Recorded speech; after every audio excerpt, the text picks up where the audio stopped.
아멘. 네, 저희가 한 달에 한 번은 지금 원래 저희가 창세기 연속 설교 하고 있었는데 한 달에 한 번은 우리가 믿고 있는 바에 대한 그 기초를 다지는 그런 시간을 갖는다고 이야기했었습니다. 이름하여 복음 설교. 우리가 믿는 바, 복음이죠. 기쁜 소식. 이것에 대해서 저희가 나누기 원합니다. 이 복음에 대해서 이야기하면 저희가 믿는 사람들은 더 확신을 더하게 될 것이고, 또 믿지 않는 사람들에게는 이 기독교에 대한 오해가 좀 풀어지고 더 잘 이해할 수 있는 그런 시간이 될 것이라고 생각합니다. 그래서 오늘은 저희가 복음 설교하는 거 두 번째입니다. 지난번에 했을 때는 하나님의 인격성에 대해서 이야기했었습니다. 우리 사람 몸부터 시작해서 이 광대한 우주는 어떤 우연이라는, 우리가 측량할 수 없는 그 시간 속에 우연이라는 경우를 가지고 만들어진 것이 아니라 인격을 가지신 전지전능하신 하나님께서 만드셨고, 그 하나님께서 지금 이 순간에도 우리가 이 지구가, 또 이 태양계가, 이 은하계가 이탈하지 않고 잘 돌아갈 수 있는 그 법칙부터 시작해서 이 모든 것을 인격이신 하나님께서 만드셨다라고 제가 지난번 한 달 전에 설명했었습니다. 사실 이것이 하나님께서 인격을 가지시고, 그리고 그분의 마음을 가지시고 우리 모두를 창조하셨다는 것이 더 믿기가 쉬울 것 같아요. 왜냐하면 이 수십억 년이라는 우리가 측량할 수 없는 시간 속에 우연히 그것을 거듭하다 보니 지금 저와 여러분의 모습이 되었다. 저와 여러분의 모습이 얼마나 위대한지 좀 잘 감이 안 오지만, 그 자연을 볼 때라든지, 정말 그 복잡한 곤충을 볼 때라든지, 아니면 이 자연이 돌아가는 이 순리, 원리, 우주가 돌아가고 있는 이 법칙들을 보면 이것이 정말 우연으로 인하여 생겼을까라는 의문이 너무 강하게 들죠. 그래서 그 우연을 믿는 것이 어떻게 보면 더 큰 믿음을 요구하지 않나, 저는 그렇게 이야기했었습니다. 우리는 성경이 말하는 하나님의 창조와 다스림, 그분의 약속을 믿는 사람들이죠. 그래서 우리는 그리스도인들입니다. 네, 오늘은 또 다른 면에서 복음을 여러분과 같이 나누겠습니다. 복음을 나누는 게 사실 너무나 다양한 면들이 있어요. 하나님에 대해서, 예수님에 대해서, 성경에 대해서, 역사에 대해서 너무 많은 것들이 있는데, 저는 그래서 이 복음에 대해서 다양한 면을 나눌 수 있다는 게 참 즐거워요. 재밌어요. 여러분이 재미없을지라도 재미있어요. 그래서 이 재미있는 말씀 오늘 여러분과 함께 나누겠습니다. 오늘은요, 조금 성경 읽을 게 많아요. 제가 다 띄워놓긴 했지만, 그래서 오늘은 약간 설교라기보다는 좀 같이 공부하는 기분으로 처음부터 좀 봤으면 좋겠어요. 자, 오늘 저희가 읽은 말씀은 누가복음입니다. 신약의 말씀이죠. 신약에는 예수님도 그렇고 다른 사람들도 이 말씀을 인용하는 것이 있어요. 옛날 선지자들이 그렇게 이야기했다, 모세가 그렇게 이야기했다라고 말씀을 인용하는 부분들이 나오는데, 그 신약에 나오는 말씀 인용은 사실 전부 다 구약이에요.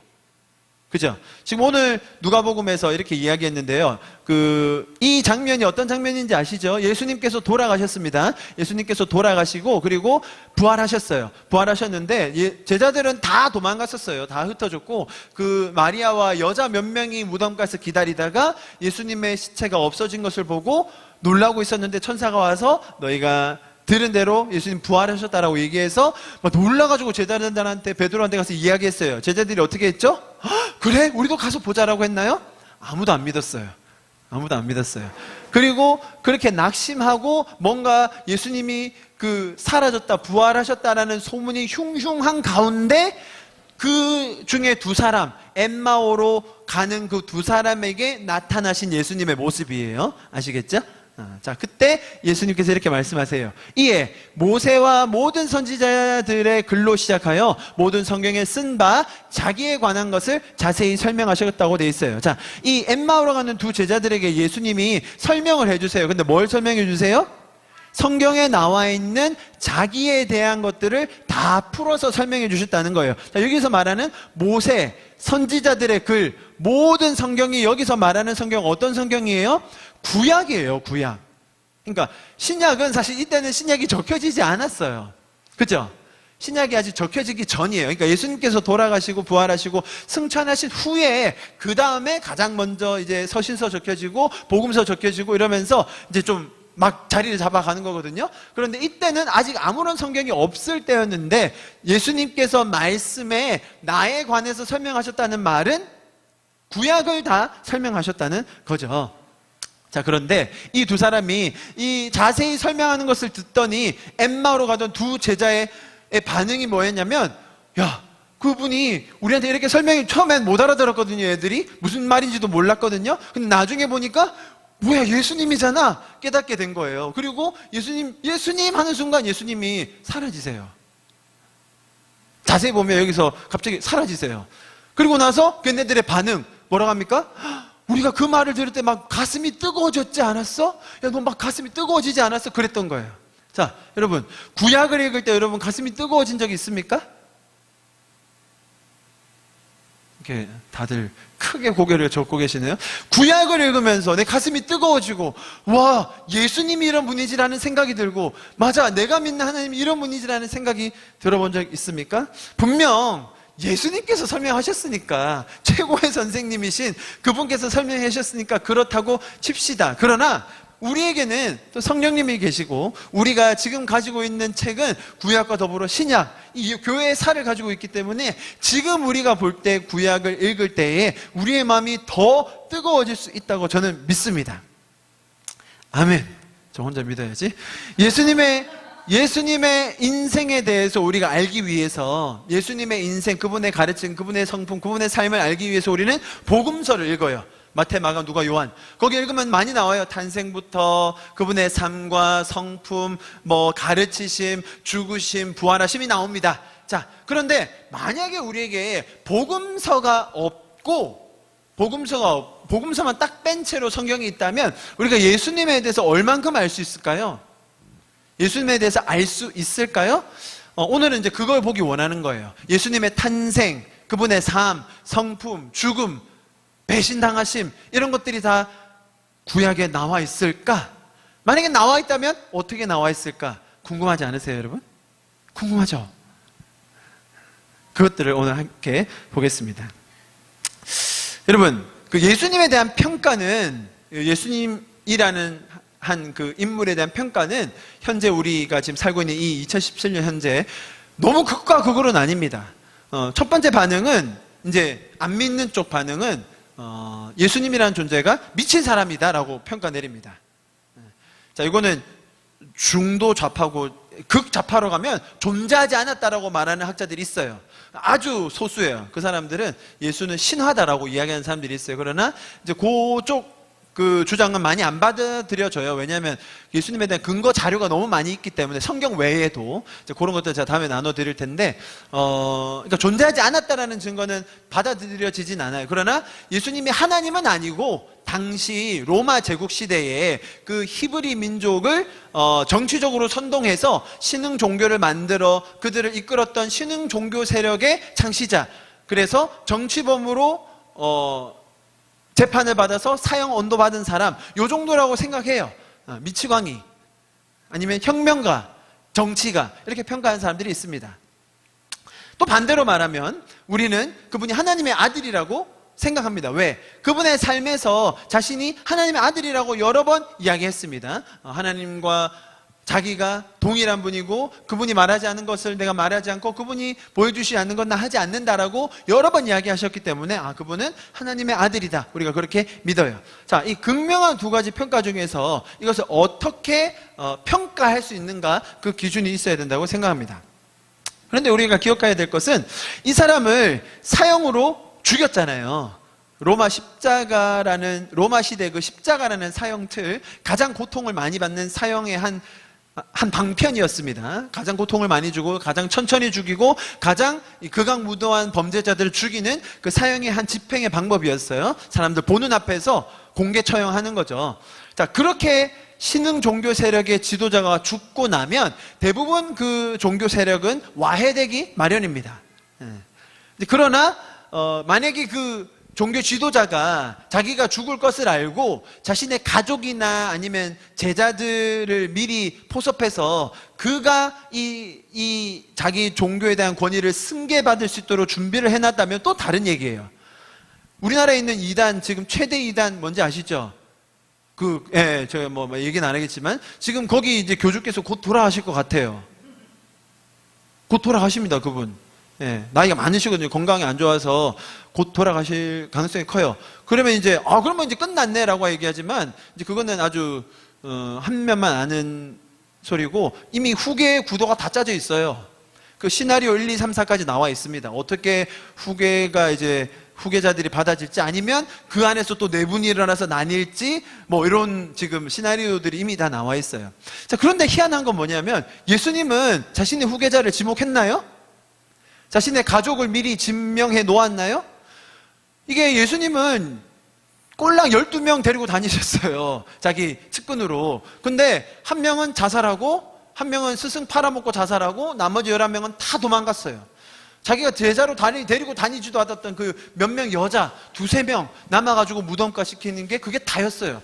로마 군인들은 되게 믿음이 좋았어요. 로마 군인들은 혹시 이 사람 말한 대로 부활할까봐 그 무덤 앞에서 지키고 있었거든요. 제자들은 다 도망가고. 자, 이런 상황에서 신흥 종교 세력이 죽음 이후에 어마어마한 폭발적인 부흥을 이뤄요. 이건 참 이상한 얘기거든요.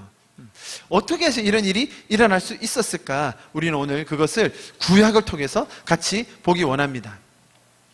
자, 예수님께서 부활 이후에 제자들에게 나타나시고, 그리고 약 500여 명에게 자신의 모습을 보이시고 나서 하셨던 설명은 뭐냐면, 내가 예언되었던 그대로 다 이루었다라는 것이었어요. 오늘 엠마오로 가는 두 제자들에게도 이 모든 것이 다 성경에 나에 대하여 이야기한 것이 다 이루어져야 되지 않겠느냐라고 말씀하셨던 것이죠. 그래서 오늘은 그 예언에 대한 이야기를 좀 보겠습니다. 구약에 나오는 예수님에 대한 예언입니다. 자, 여러분 친구 중에 만약에 한 명 친구를 떠올려 주세요. 예수님 안 믿는 분, 뭐 가족이든 친구든, 자, 한 명 떠오르셨죠? 자, 그 사람한테 이렇게 얘기한다고 한번 생각해 보세요. 자, 이렇게 설명하는 거예요. 친구라고 합시다. 개똥아, 2000년 전 지금 팔레스타인이라는 나라 알지? 거기 베들레헴이 있는데 거기에 예수라는 인물이 태어나셨어. 예수라는 인물이. 자, 그 사람은 동정녀에게서 났어. 이렇게 나오겠죠? 동정녀, 그게 뭐냐면 남자와 관계를 맺지 않은 처녀가 잉태해서 아들을 낳은 거야. 헉, 신기하지 않아? 예수님은 그리고 자신이 하나님의 아들이라고 주장하셨어. 그리고 온 세상의 구주라고 이야기하셨어.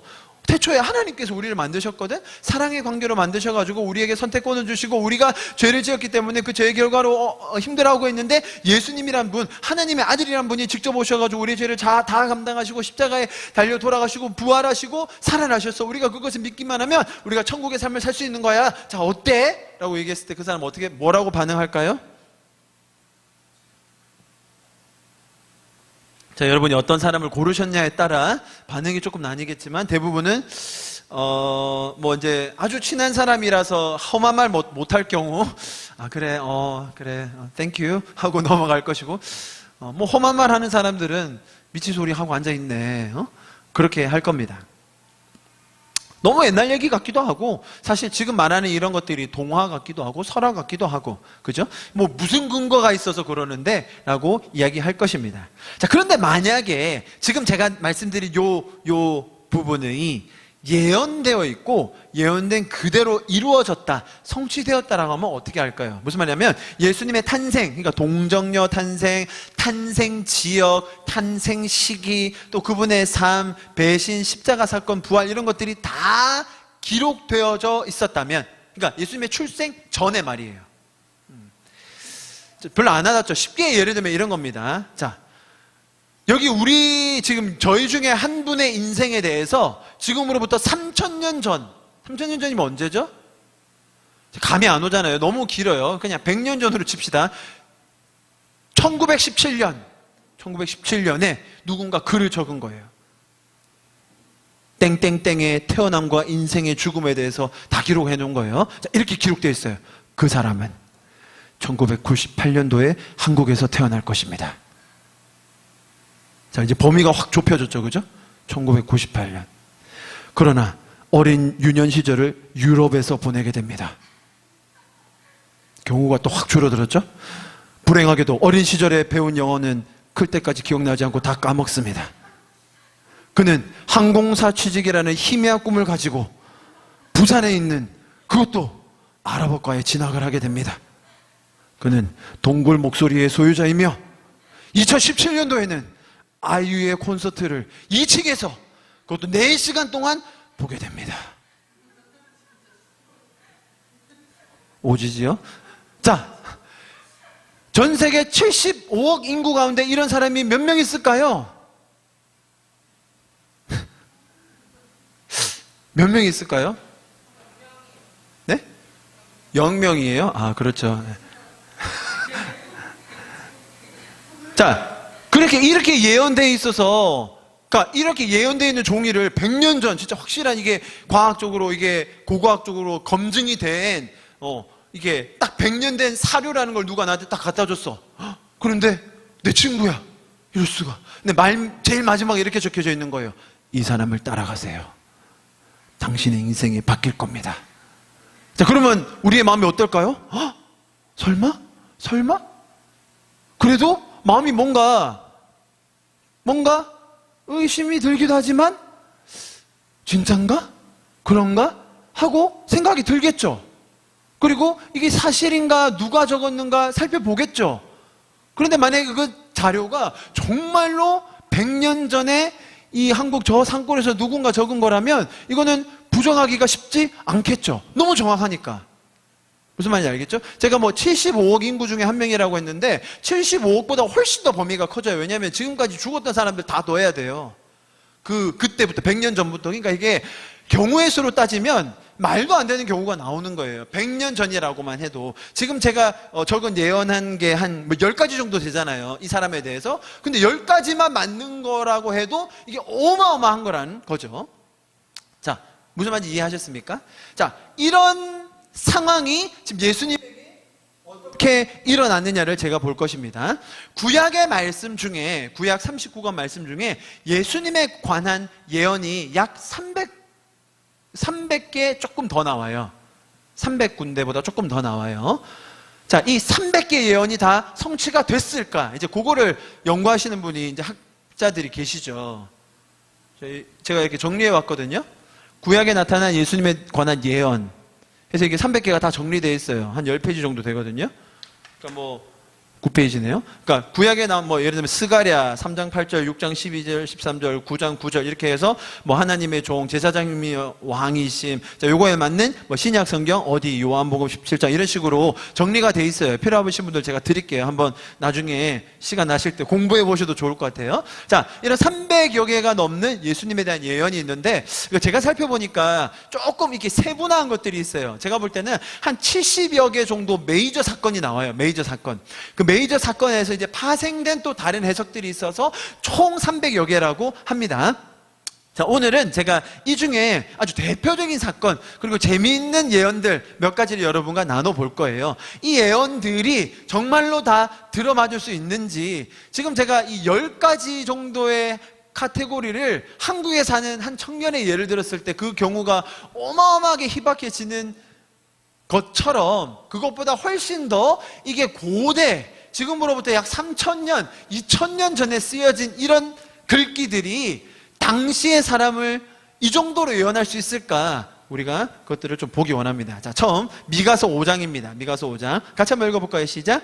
군대의 도성아 군대를 모아라. 우리가 포위되었다. 침략군들이 몽둥이로 이스라엘의 통치자의 뺨을 칠 것이다. 자, 2절 보세요. 그러나 너 베들레헴 에브라다야. 너는 유다의 여러 족속 가운데 작은 족속이지만 이스라엘을 다스릴 자가 내게로 나올 것이다. 그의 기원은 어디예요? 아득한 옛날 태초까지 거슬러 올라간다. 자, 이분이 누구예요? 자, 설명으로 봤을 때는 분명히 일반 인물은 아닌 거죠. 그죠? 그러니까 뭔가 신적인 인물, 지금 우리로 말하면 예수님에 대한 예언인 거라는 거예요. 예수님이 어디서 태어나신다고요? 베들레헴에서 태어나신다고 너무나 분명하게 적혀져 있습니다. 고대 이스라엘에는 베들레헴이라고 불리는 이스라엘 내 지명이 두 군데가 있었어요. 하나는 북쪽, 하나는 남쪽이었습니다. 그런데 여기서 에브라다야라고 분명히 말하면서 남쪽 유다에 있는 베들레헴임을 정확하게 명시해주고 있습니다. 자, 그런데 재밌는 건 예수님의 부모님들이 누구시죠? 요셉과 마리아. 이 사람들의 살고 있던 곳이 어디입니까? 나사렛이에요. 나사렛. 그래서 나사렛에서 무슨 선한 게 나오겠느냐? 나사렛 예수라고 이야기하거든요. 근데 태어난 곳은 어디예요? 베들레헴이에요. 자, 그때 어떤 일이 있었죠? 요셉과 마리아가 이제 정혼하고 결혼하려고 하고 하는데 이제 그때 로마의 황제가 인구조사 명을 내립니다. 그러니까 내가 지금 식민지로 데리고 있는 이 나라에 사람이 몇 명이나 되는지 인구조사를 하려고 해요. 그래서 각자 고향으로 돌아가서 신고하고 와라. 자, 마리아와 요셉이 고향이 베들레헴이라서 베들레헴에 온 거예요. 베들레헴에 왔는데 묵을 곳이 있어요? 없어요? 없었어요. 왜? 전국 각지에서 다 고향으로 오다 보니까 숙소가 동이 난 거죠. 그때 예수님이 어디서 태어나세요? 베들레헴 말 구유 안에서 태어나신 게 바로 이 얘기예요. 자, 누가복음 2장에 이렇게 나옵니다. 그때에 아우구스투스 황제, 정확하게 기록 누가서 보면요, 누가복음은 이 시대적 상황과 연대를 정확하게 기록해 놓고 있어요. 누가가 의사였거든요. 그리고 누가는 제일 마지막에 복음서를 적다 보니까 내가 자세히 기록하여 적었다고 돼 있어요. 너무 재밌어요. 그래서 아우구스투스가 황제 칙령을 내려서 온 세계가 호적을 등록, 온 세계에 여있다는 로마 제국이 온 세계니까 당시에는, 그죠? 온 세계에 각자 고향으로 돌아가서 인구수 등록해라라고 한 거예요. 진짜. 이 첫 번째 호적 등록은 구레네 시리아 총독으로 했을 때 시행한 것이다. 그러니까 구레뇨라는 사람이 시리아 지역에 총독으로 있을 때 한 거예요. 모든 사람이 등록하러 고향으로 갔어요. 요셉은 다윗 가문의 자손으로, 다윗의 자손으로 나신다고 했잖아요. 예수님이 갈릴리 나사렛 동네 유대에 있는 베들레헴이라는 다윗의 동네로 자기의 약혼자인 마리아와 함께 등록하러 올라갔다. 그때 마리아는 임신 중이었는데 그들이 머물러 있는 동안에 해산할 때가 된 거예요. 딱 그때. 그래서 마리아가 첫 아들을 낳아서 구유에 눕혔고 여관에는 들어갈 방이 없었기 때문이다. 이렇게 돼 있어요. 자, 예수님의 태어날 장소에 대한 예언 나와 있어요. 그렇죠? 자, 그리고 이 출산하는 것이 어떤 자연스러운 그냥 인간적인 방법이 아니라 초자연적인 방법이 될 것이다. 우리가 잘 아는 동정녀에 대한 동정녀, 잉태가 될 것이다라고 이사야서에서 예언하고 있어요. 넘어갔네요. 이사야서 7장에 보면 이렇게 나와 있습니다. 이사야가 이르되 다윗의 집이여 원하건대 들을지어다. 너희가 사람을 괴롭히고서 그것을 작은 일로 여겨 또 나의 하나님을 괴롭히라 하느냐? 14절 보십시오. 그러므로 주께서 친히 징조를 너에게 주실 것이라. 보라, 처녀가 잉태하여 아들을 낳을 것이요 그의 이름을 임마누엘이라 하리라. 임마누엘 무슨 뜻입니까? God is with us. 하나님이 우리와 함께 계신다. 자, 이것을 나타낼 분이 누구예요? 예수님이 어떻게 나신다고요? 처녀가 잉태하여 아들을 낳을 것이다. 이사야서는 거의 모든 장에 예수님에 대한 예언이 나와요. 정말 재밌습니다. 자, 이것에 대한 어떻게 이것이 성취되었나? 마태복음 1장에 이렇게 나와 있습니다. 예수 그리스도의 태어나심은 이러하다. 그의 어머니 마리아가 요셉과 약혼하고 나서 같이 살기 전에 마리아가 성령으로 잉태한 사실이 드러났다. 그러니까 뭐죠? 요셉이 자기 약혼녀와 아직 잠자리를 같이 하지 않았는데, 그런데 마리아가 잉태했다는 것을 요셉이 알게 된 거예요. 마리아 남편 요셉은 의로운 사람이라 약혼자에게 부끄러움을 주지 않으려고 가만히 파혼하려 하였다. 의로운 사람이었을까요? 아니에요. 요셉이 이렇게 생각하고 있는데 주님의 천사가 꿈에서 나타난 말을, 다윗의 자손 요셉아 두려워하지 말고 마리아를 내 안내로 맞이드리라. 태중에 있는 아이는 어떻게 됐다고요? 성령으로 잉태했다고 천사가 이야기했고, 23절에 보면 보라, 동정녀가 잉태해 아들을 낳을 것이니 그 이름을 임마누엘이라 할 것이다 하신 말씀을 이루려고 하기 위해서 이 일이 일어났다는 거예요. 예언된 것이 그대로 성취되는 것을 보여주기 위해서 이런 사건이 일어나고 있다는 거예요. 그 말씀이 어디였어요? 이사야서, 아까 읽었던 그 말씀이죠.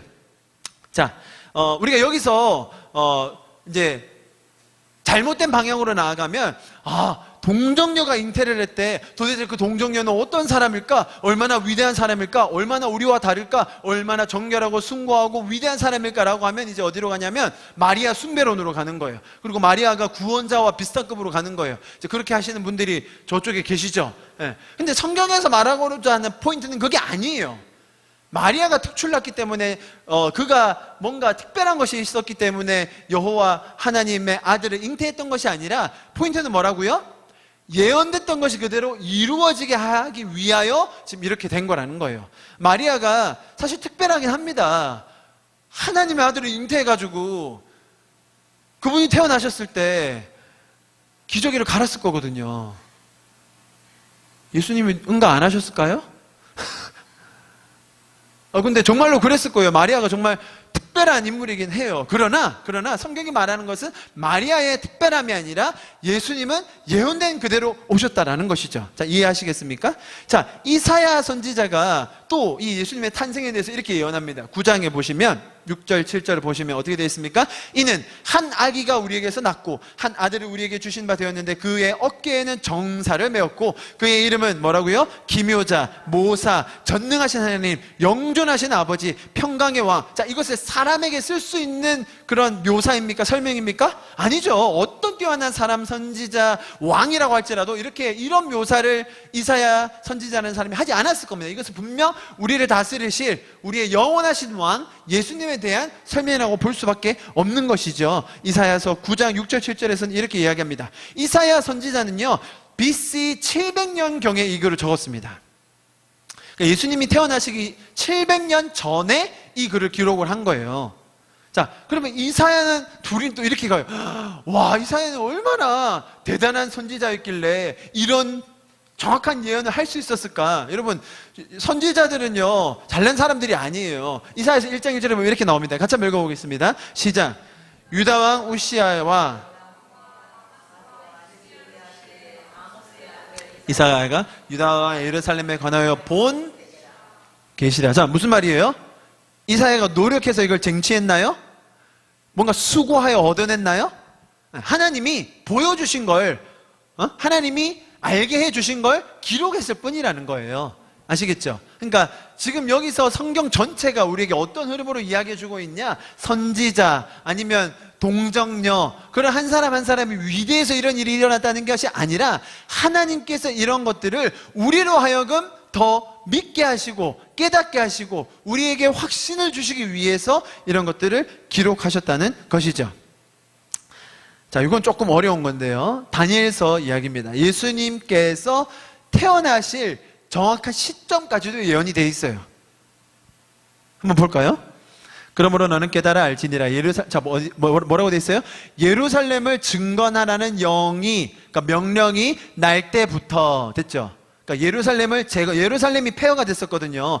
정복당하고 다 포로로 잡혀갔었거든요. 그 이후에 예루살렘을 재건하라는 명령이 나와요. 자, 그 이후부터 기름 부음 받은 자, 곧 왕이 일어난다. 기름 부음 받은 자, 이거를 뭐라고 해요? 히브리어로는 메시아. 영어로는 뭐라 해요? 크리스토스. 이건 그리스도고. 크라이스트. 그게 기름 부음 받은 자라는 뜻이에요. 뭐라고 돼 있어요? 7이레와 60이레가 지날 거다. 이렇게 돼 있어요. 자, 그 곤란한 동안에 중간에 이렇게 예루살렘 재건의 명령이 내릴 때부터 왕이 뭐라고요? 자, 요거를 이제 다른 번역에서 해석해 놓은 건데요. 49년과 434년이 지날 것이며 그 49년 안에 이렇게 될 것이다 라고 돼 있어요. 자, 이게 무슨 말이냐면 요거는 조금 해석에 있어서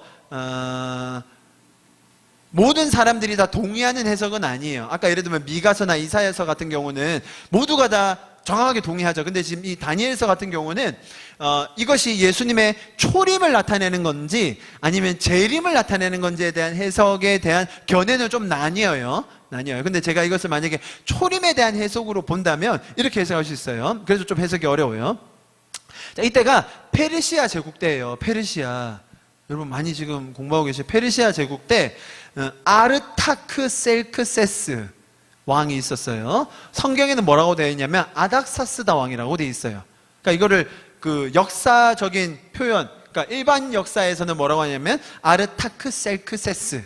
자, 이 왕이 예루살렘 중건 3차 명령을 내려요. 그때가 BC 457년이에요.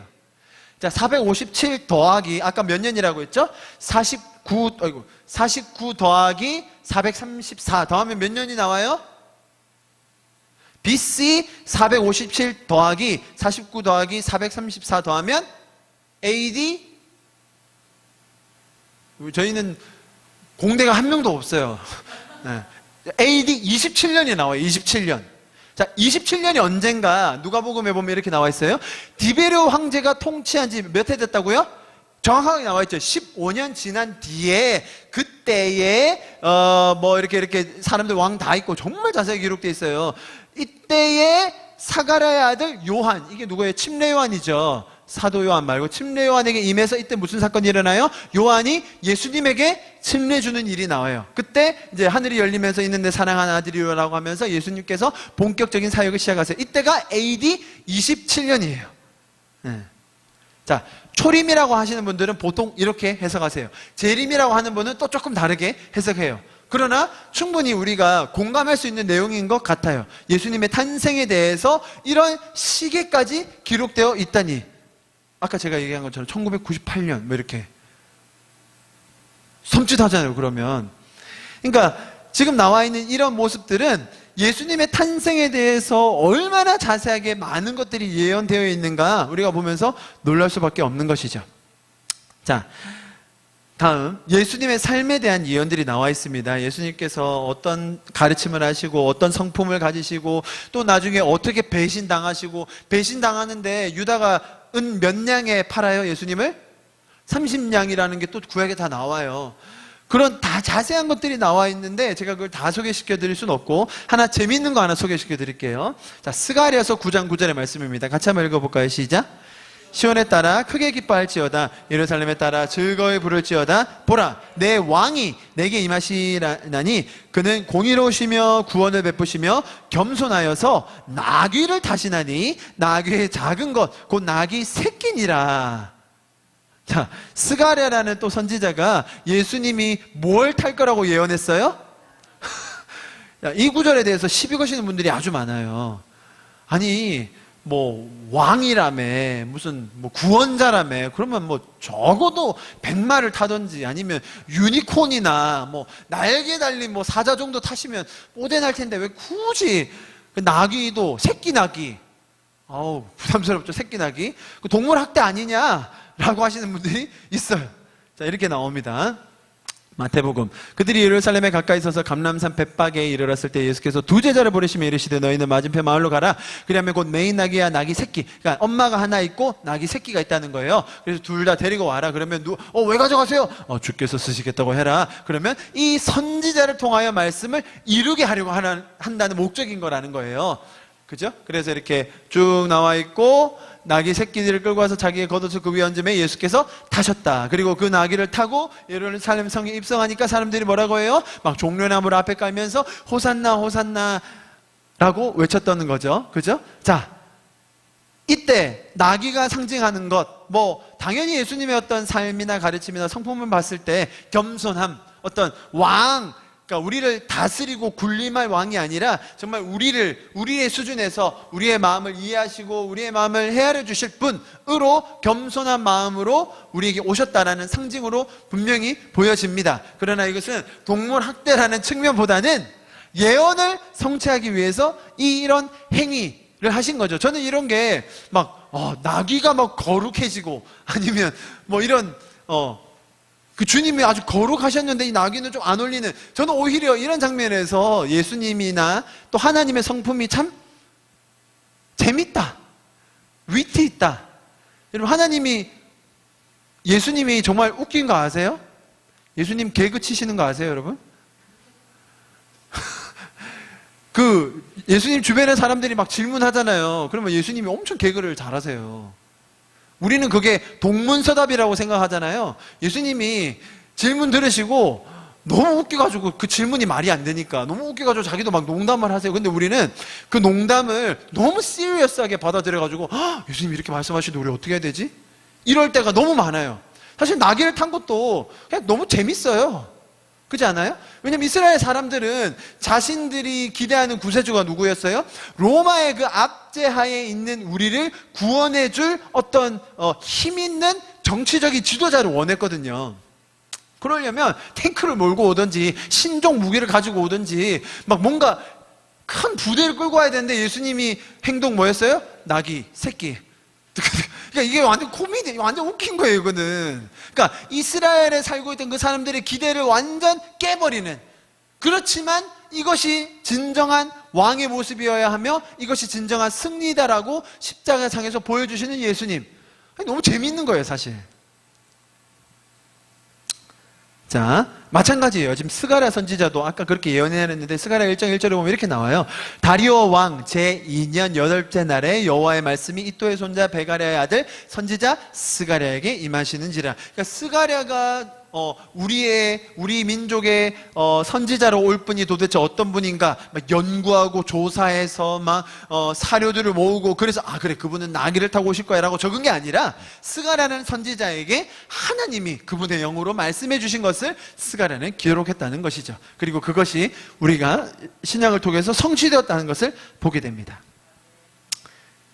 자, 이제 넘어갑니다. 예수님의 생애 중에 또 가장 클라이막스는 십자가 사건이라고 할 수 있겠습니다. 시편 22편에 이렇게 기록하고 있습니다. 우리 좀 같이 한번 읽어볼까요? 시작.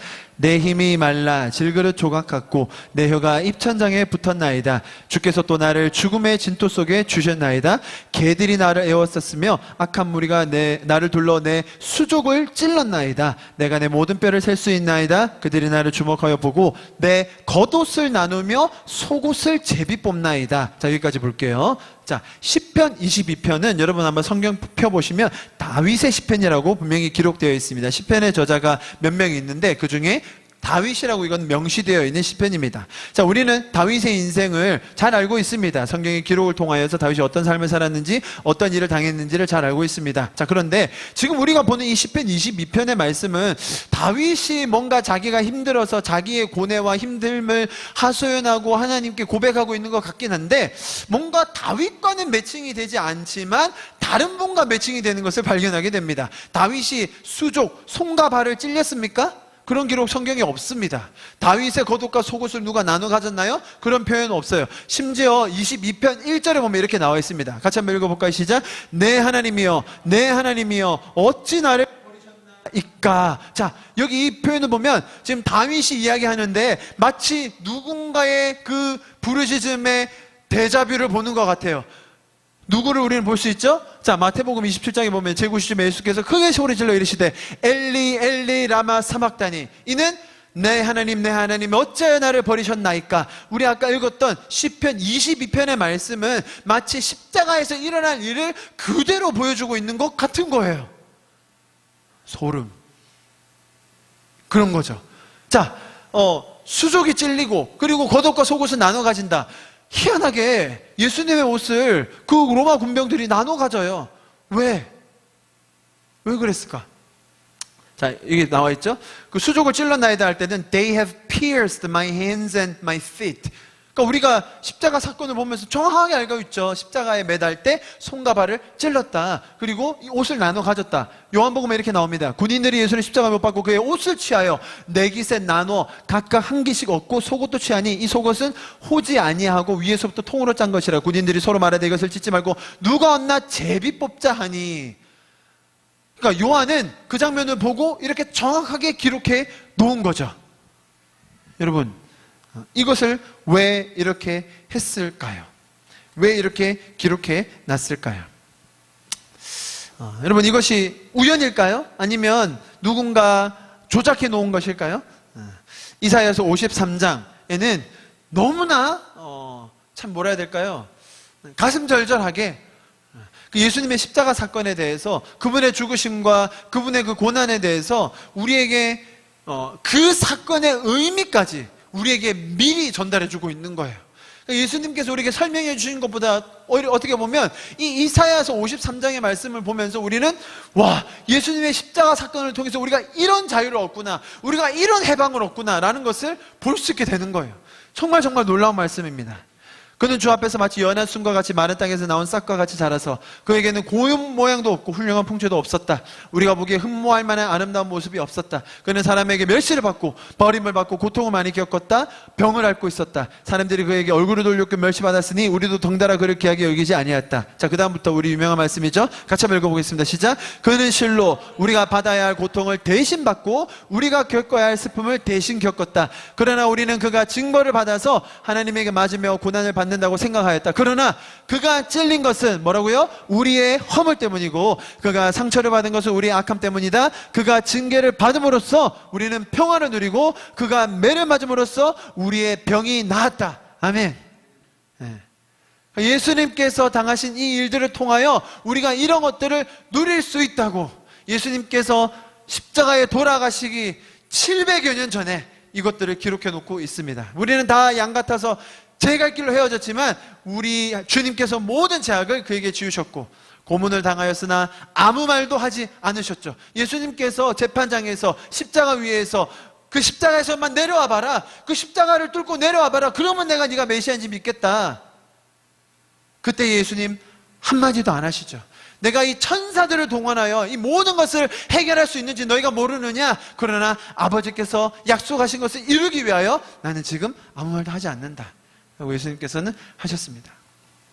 마치 도살장으로 끌려가는 어린 양처럼, 마치 털 깎는 사람 앞에 잠잠한 암양처럼 끌려갈기만 할 뿐 아무 말씀도 하지 않았습니다. 자, 여러분, 우리는 정말로 이런 구절들을 읽으면서 예수님께서 우리를 위해 행하신 놀라운 일들에 감격하고 또 놀랄 수밖에 없습니다. 성경에 이 예수님에 대한 예언, 구약에 나와 있는 예언 말고도 그 제국들의 흥망성쇠를 보여주는 예언도 있어요. 그 제국들의 흥망성쇠를 기록해 놓은 것부터 시작해서 구약에 나오는 너무나 많은 예언들이 있어요. 그런데 정말 놀라운 것은 이것들이 다 역사 속에서 다 그대로 성취가 된 거예요. 그래서 사람들이 뭐라고 얘기했냐면 구약에 이런 구절들을 막 들이대잖아요. 그리고 이게 막 700년 전, 막 몇백 년 전, 막 몇천 년 전 이렇게 얘기하니까 사람들이 좀 기가 막힌 거예요. 이게 말이 안 되잖아요. 그러니까 그 사람들이 이것을 보고 인정하자니 거시기 하고 인정하지 않자니 너무 정확하고, 그래서 이게 너무나 난감한 상황이거든요. 그래서 어떤 주장이 나왔냐면 학계에서 예수님의 생애가 끝나고 나서 구약에 적혀졌다라고 주장한 거예요. 그러니까 예수님께서 어떻게 살는지를 다 보고 나서 그 이후에 구약을 기록했다라고 주장하는 것들이 나오기 시작했어요. 왜? 너무 정확하니까. 다니엘서 같은 거 보면요, 이게 제국의 흥망성쇠가 너무 정확하게 기록되어 있어가지고 사람들이 정말 너무 놀라는 거죠. 예수님에 대한 예언? 말도 안 되는 거잖아요. 너무 정확하니까. 자, 우리가 보고 있는 구약의 번역본 중에 가장 신뢰할 만한 게 70인역이라는 게 있어요. 그 신약에서도 70인역을 많이 인용하곤 하거든요. 70인역이라 하면, 그러니까 구약이 히브리어로 적혀 있다 보니까 그 히브리어를 아는 소수 말고는 다 이거를 읽지를 못했었어요. 그래서 그 당시 그 히브리어를 읽기 힘든 히브리어를 그리스어로 번역한 것이 70인역이에요. 근데 이게 BC 3세기에 번역이 되었어요. BC 3세기. 그러니까 이게 우리가 아무리 진짜 양보하고 그냥 쳐주고 해도 예수님 태어나시기 300년 전에는 이게 적혀졌다고 볼 수밖에 없는 거예요. 그 이상으로는 도저히 어떻게 이야기가 나올 수가 없는 거예요. 자, 그만큼 하나님께서는 우리에게 어떤 목적을 가지시고 이 모든 일을 역사 가운데서 어마어마한 드라마로 우리 속에 보여주신 겁니다. 자, 우리 로마서 15장 4절 좀 마지막으로 읽어보겠습니다. 같이 한번 읽어볼까요? 시작. 무엇이든지 전에 기록된 바는 우리의 교훈을 위하여 기록된 것이니 우리로 하여금 인내로 또는 성경의 위로로 소망을 가지게 함이니라. 아멘. 우리 좀 다시 한번 큰 소리로 읽어봤으면 좋겠습니다. 시작. 무엇이든지 전에 기록된 바는 우리의 교훈을 위하여 기록된 것이니 우리로 하여금 인내로 또는 성경의 위로로 소망을 가지게 함이니라. 아멘. 사모님. 네. 자, 여러분. 그러니까 우리에게 이런 어마어마한 예언, 제가 지금 300여 개 예언 가운데 오늘 뭐 한 15개 정도 봤습니다. 그러니까 메이저한 한 70개의 사건들 가운데 아주 소수만 봤습니다. 자, 여러분 보실 때 어떤 마음이 드십니까? 이것이 뭐 우리가 믿는 이 기독교라는 것이, 우리가 믿는 예수님이라는 존재가 사실 제 말 그대로 좀 신화 같은 부분이 있어요. 왜냐하면 기적이 나오니까. 동정녀의 사건, 뭐 물이 포도주로 바뀌고 뭐 죽었다가 부활하고 이런 게, 그러니까 역사학자들, 과학자들 입장에서는 그러니까 과학적이지 않다고 생각하는 거예요. 그죠? 그러니까 초자연적이니까, 과학의 순리를 거스르니까 이것 자체가 그 사람들한테는 봐도 되는 거예요. 그 사람들이 인정할 수가 없는 거예요. 그런데 이 모든 것들이, 이것이 일어나기 수백 년 전에 기록되어 있고 너무나 자세하게 기록되어 있고 그 자세하게 기록된 것들을 하나씩 하나씩 이루어 가시면서 예수님은 스스로의 존재, 스스로의 주장에 대한 근거를 삼으셨다는 것이죠. 자, 여러분, 우리는 여기에서 무엇을 배워야 하느냐? 여러분, 예수님은 구약에 있는 예언을 성취하시면서 또한 우리에게 새로운 약속들, 언약들을 주셨다는 거예요. 그러니까 예수님은 우리에게, 우리가 이 땅에 살면서 혹은 우리가 관계하면서, 우리가 직장 다니면서, 학교 다니면서, 가정을 꾸리고 살면서, 친구들과 관계하고 살 때에 이 모든 상황 속에서 우리가 어떻게 살아야 하는지, 우리가 무엇을 붙들고 살아야 되는지, 우리가 어떤 마음으로, 어떤 감정으로, 어떤 소망을 가지고 살아야 하는지에 대해서 우리에게 약속해 주셨다는 것입니다. 여러분, 하나님께서는, 예수님께서는 우리가 항상 기뻐하기를 원하십니다. 아멘? 우리의 마음이 하나님께서 주시는 소망으로 가득 차기를 원하십니다. 우리의 마음에 낙담과 외로움과 분노와 그 슬픔이 있을 때에 하나님께서는 그 모든 것을 바꿔주기 원하시고 우리와 영원히 함께 있겠다고 약속해 주시며 우리에게 해가 끼칠 때마다, 사단이 우리를 음해하려고 할 때마다 우리를 도와주시고 우리와 함께 하시며 우리의 길을 인도해 주시겠다고 하나님께서, 예수님께서 우리에게 약속해 주신 것입니다. 여러분, 예수님에 대한 예언 하나도 땅에 떨어지지 않고 모두 성취된 것처럼 우리는 예수님께서 우리에게 새롭게 해주신 그 약속과 언약을 믿으며 그 약속이 우리의 삶 가운데 성취될 것을 굳게 믿고 살 수 있는 것입니다. 아멘. 그것이 우리의 소망이 되는 줄 믿습니다. 자, 우리 시간 좀 마지막으로 같이 기도하고 찬양하고 마칠 텐데요. 좀 우리 그렇게 같이 한번 마지막으로 기도하고 말씀을 마무리했으면 좋겠습니다. 주님, 하나님께서 우리의 삶 가운데 또 예수님께서 우리를 향하여 주신 그 약속들, 그것이 모두 성취될 것을 믿습니다. 우리에게 정말 우리가 이 땅을 감당해내고 승리할 수 있는 약속을 주신 주님, 오늘 우리가 구약에서 예수님을 향하여 주어졌던 모든 예언이 성취된 것을 본 것처럼 우리의 삶 가운데도 그 약속들이 성취될 것을 믿습니다. 주님, 나의 마음 가운데 그것을 믿지 못하는 그런 두려움, 의심, 불안, 외로움들이 있다면 주님, 우리를 도와주십시오. 예수님께서 우리와 영원히 함께 하시겠다고 하신 그 약속이 우리의 삶 가운데 성취되는 것을 우리가 날마다 보며 경험하며 간증하며 나누는 저희가 되게 하여 주시옵소서. 그 약속이 성취되는 삶을 저희로 살게 하여 주시옵소서. 우리 그렇게 우리의 삶을 주님께 올려드리며 잠깐 기도하고 말씀을 마무리했으면 좋겠습니다. 기도하시겠습니다.